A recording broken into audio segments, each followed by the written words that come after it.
Hai, Assalamualaikum dan salam sejahtera kepada semua pelajar yang sedang bersama-sama dengan cikgu sekarang bagi memahami tentang mata pelajaran Biologi tingkatan 4 KSSM, iaitu tema yang pertama, Asas Biologi. Dan pada hari ini cikgu akan membantu pelajar untuk memahami tentang bab 1, iaitu bab 1.1, subtopik yang diberi nama sebagai Bidang Biologi dan Kerjaya. Okey, ini adalah topik yang pertama kita ya. Dalam mata pelajaran biologi, ini adalah topik yang pertama bagi tingkatan 4.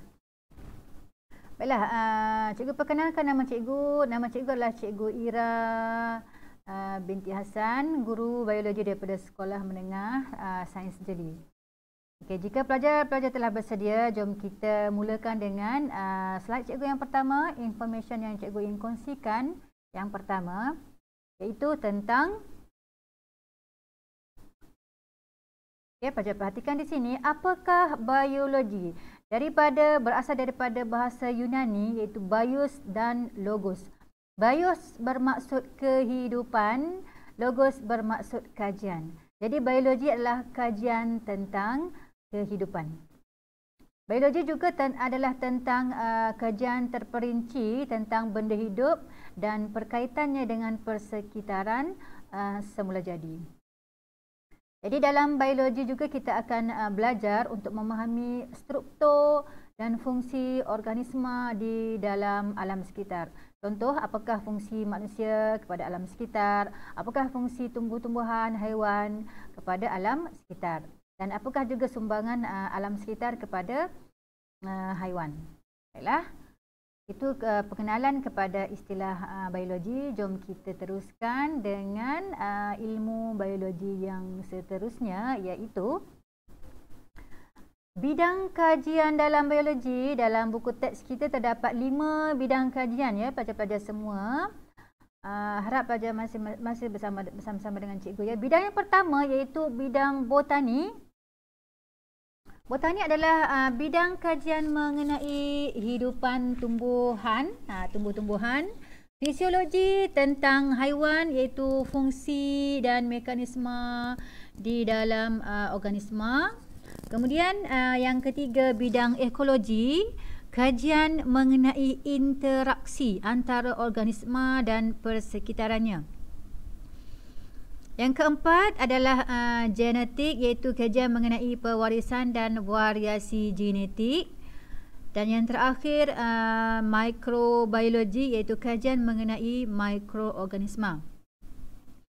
Baiklah, untuk pengetahuan pelajar-pelajar semua, di sini terdapat 5 bidang kajian tentang biologi, tapi sebenarnya di luar sana terdapat sangat banyak ya bidang kajian tentang biologi. Jadi cikgu cuba mencari beberapa bidang kajian lain ya kepada pelajar-pelajar semua, agar pelajar dapat memahami betapa luasnya bidang kajian di dalam biologi. Jadi cikgu kongsikan di sini yang telah cikgu sediakan untuk pelajar-pelajar semua.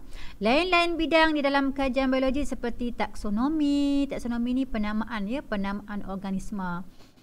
Patologi, onkologi, virologi tentang virus, biokimia, paleontologi, anatomi tentang struktur badan badan organisma haiwan, entomologi tentang serangga, biologi molekul, filogeni, biologi sel, mikologi tentang kulat, morfologi, neuroscience.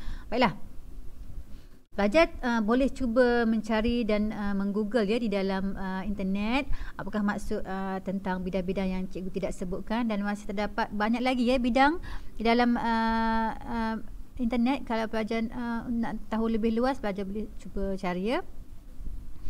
Terdapat hampir ratusan jugalah ya bidang kajian biologi. Baiklah, kita teruskan dengan perkara yang ketiga, iaitu sumbangan bidang biologi. Cikgu paparkan kepada pelajar di sini 4 sumbangan bidang biologi ya. Yang pertama, biologi menyumbang sesuatu di dalam bidang perubatan, iaitu contoh di dalam kaedah persenyawaan in vitro.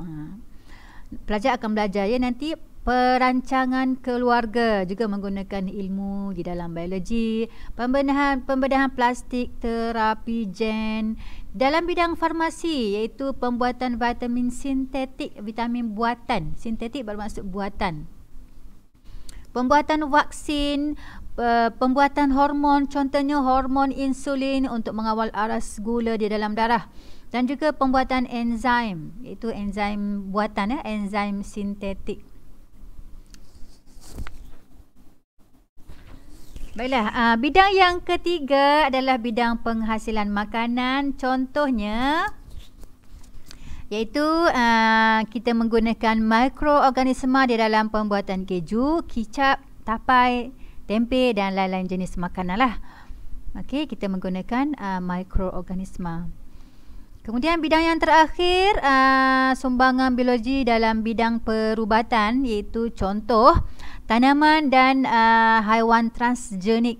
Haiwan transgenik ini bermaksud haiwan yang telah menerima ataupun yang telah dimasukkan gen daripada organisma lain untuk tujuan memperolehi ciri-ciri yang lebih baik, ciri-ciri yang cantik, menarik, okey, yang lebih baiklah daripada ciri asalnya. Teknologi hidroponik iaitu penanaman di dalam bekas yang mengandungi air, dan aeroponik iaitu tanaman pokok itu ditanam dalam keadaan akarnya terdedah di udara. Jadi macam mana nak beri baja dekat dia, kita spray baja pada akar tumbuhan tersebut. Baiklah, itu adalah perkongsian cikgu yang ketiga. Yang keempat, pelajar perhatikan di sini.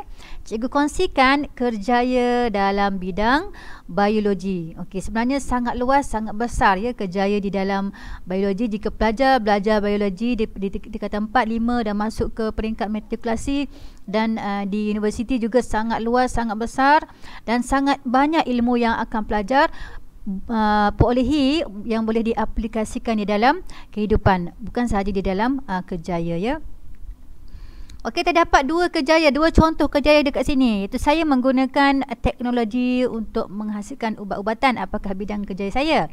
Saya ingin menjadi seorang ahli biologi depan-lia. Apakah bidang biologi yang saya perlu pilih? Okey. Ada dua contoh kerjaya dekat sini. Cikgu akan beri kepada pelajar, cikgu akan kongsikan kepada pelajar lebih banyak lagi kerjaya dalam biologi.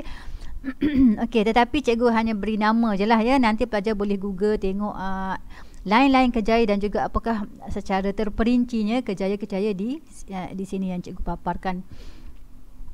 Ahli biologi, juru teknik biologi, ahli biokimia, ahli zoologi, ahli biofizik, pakar komunikasi kesihatan, juru teknik pertanian, ahli mikrobiologi, saintis penyelidikan, ahli biologi hidupan liar, pendidik kesihatan, peguam kes biologi, kes jenayah contohnya, okey, wakil jualan produk perubatan, juru teknik sains makanan, pakar bedah, kaunselor genetik, untuk menentukan pewarisan pada peringkat anak, doktor, jururawat, doktor haiwan, doktor gigi. Okey, banyak lagi lah ya yang cikgu senaraikan kat sini, tak banyak sangat lah, nanti pelajar boleh cuba cari sendiri. Okey, sebagai penutup kepada penerangan cikgu, perkongsian cikgu pada hari ini, terdapat sedikit latihannya yang pelajar boleh cuba jawab, dan soalan ini pelajar juga boleh dapatkan daripada buku teks tingkatan 4 KSSM. Dan sebagai penutup juga mengakhiri perkongsian cikgu pada hari ini, cikgu akan kongsikan 4 perkara ya, 4 perkara yang pelajar perlu ingat di dalam topik yang sangat kecil ini, iaitu tentang istilah biologi, bidang biologi, sumbangan biologi dan juga kerjaya biologi. Okey, itu saja perkongsian cikgu hari ini. Cikgu harap semoga bermanfaat. Semoga kita berjumpa lagi di dalam biologi tingkatan 4 bagi topik 1.2. Jumpa lagi. Assalamualaikum dan salam sejahtera.